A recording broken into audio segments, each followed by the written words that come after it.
হুর মানে কি? যে সমস্ত নারীকে আল্লাহ তাআলা জান্নাতে সৃষ্টি করেছেন তাদেরকে বলা হয় হুর। জান্নাতের রমণীদের আল্লাহ তাআলা জান্নাতি পুরুষদের জন্য উপহার হিসেবে রেখেছেন।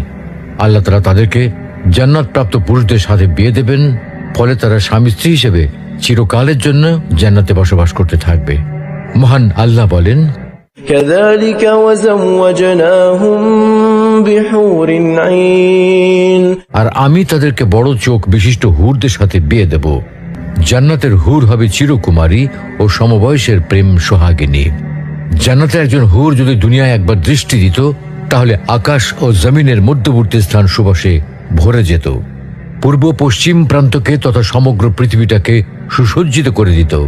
প্রতিটি চোখ সব জিনিস থেকে দৃষ্টি ফিরিয়ে তার দিকে চেয়ে থাকত এবং সৃষ্টিকুল আল্লাহর প্রশংসা ও বড়ত্ব বর্ণনা করত।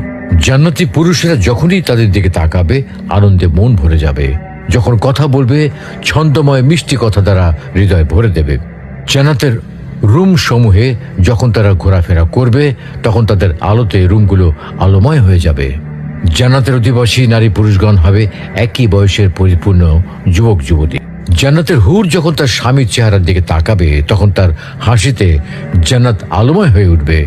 যখন তারা স্বামীর সঙ্গে কথা বলবে, তখন কতই না সুন্দর হবে সেই কথোপকথন।